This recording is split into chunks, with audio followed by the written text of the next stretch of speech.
Hello বন্ধুরা, কেমন আছো? নিশ্চয়ই ভালো আছো আর আমিও ভালো আছি। তো সকালে কি রান্না করব বলছিলাম, তা তোমাদের দাদাভাই দেখুন চলে গিয়েছে সবজি ক্ষেতের যে ছোট্ট একটা খেনা আছে সেই খেনায় মাছ ধরতে, আর মেয়েরাও গিয়েছে। আর আমি তখন যেতে পারিনি, আমি বাড়ির দিকে একটু কাজ করছিলাম। তাই কী কাজ করছিলাম আর কি রান্না করছিলাম তা সেটা তোমাদের পরে দেখাবো। তাই এখন দেখুন যে আমাদের ছোট্ট খেনায় কতটা মাছ ওঠে। তা দেখুন বন্ধুরা, অলরেডি তো মাছ লাফালাফি শুরু করে দিয়েছে।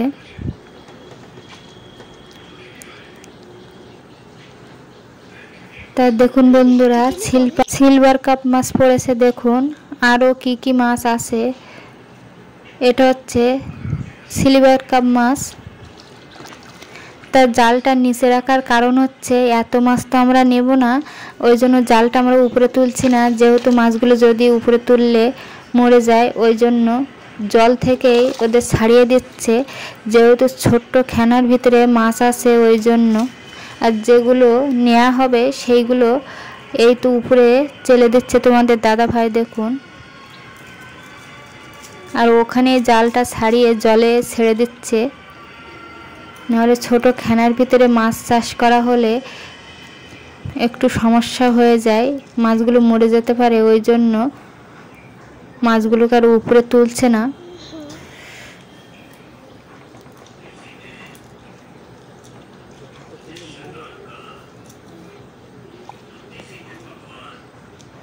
আর তোমাদের দাদাভাইয়ের পুকুরের এত শখ যে এই সবজি ক্ষেতের এই পুকুরটাকে নিজে কোদাল দিয়ে কুপিয়ে কুপিয়ে এই পুকুরটা তৈরি করেছে। দেখুন দেখুন বন্ধুরা, এই দুটো মাছ আমরা নেব আর বাদ বাকি মাছ আমরা সব ছেড়ে দিচ্ছি। আর যখন সবাই মাছ ধরতে গিয়েছিল তখন তো আমি মাছ ধরতে যেতে পারিনি, কারণ হচ্ছে আমি বাড়ির দিকে কি কাজ করছিলাম। দেখুন পেঁয়াজ আর লঙ্কা দিয়ে আটা মাখবো, এই আটার সঙ্গে পেঁয়াজ লঙ্কা কুচিয়ে মাখলে খুব টেস্টি হয়। আর সকালে জানেন তো বন্ধুরা পান্তা ছিল, কিন্তু সবার শরীর খারাপ, সর্দি জ্বর কাশি, এই জন্য পান্তাগুলো সব গরুকে দিয়ে আমরা পেঁয়াজ লঙ্কা দিয়ে গোলা রুটি বানিয়ে নিচ্ছি। এই সকালে খেয়ে মাছের তরকারি রান্না করে একটু ঘুমিয়ে নিয়ে তারপরে বিকালে ওই মাঠে ধান ক্ষেতের ওই মাঠে চলে যাব। আর ওই মাঠে গিয়েও দেখাবো যে কিভাবে আমরা বীজ রুই বা বীজ রুয়ে আবার বাড়ি চলে আসব।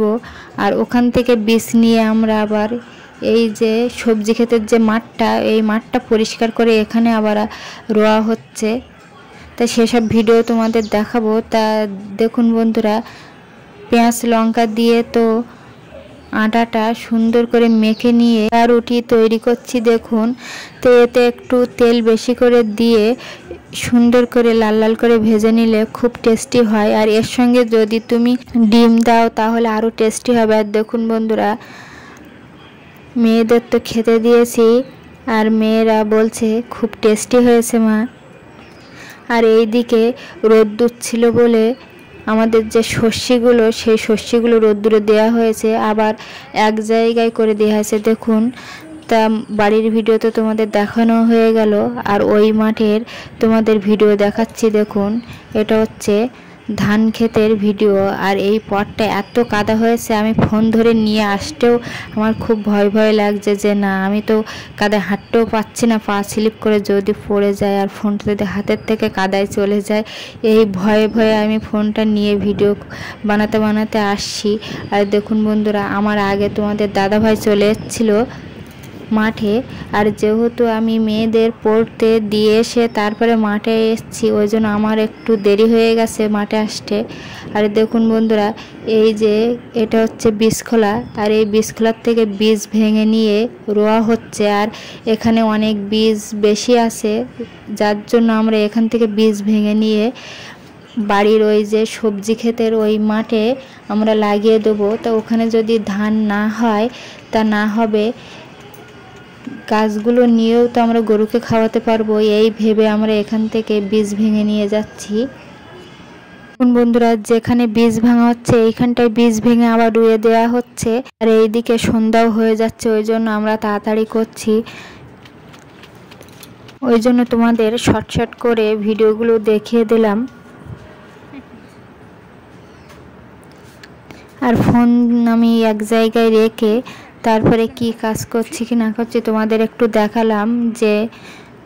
যে বীজগুলো আমরা বাড়ি নিয়ে যাব সেই বীজগুলো দেখুন ধানের বস্তায় ভরে নেওয়া হচ্ছে। তা আমাদের বাড়ির ভিডিও, পুকুরের ভিডিও আর মাটির ভিডিও তোমাদের যদি ভালো লেগে থাকে লাইক, কমেন্ট, শেয়ার আর সাবস্ক্রাইব করে দেবেন।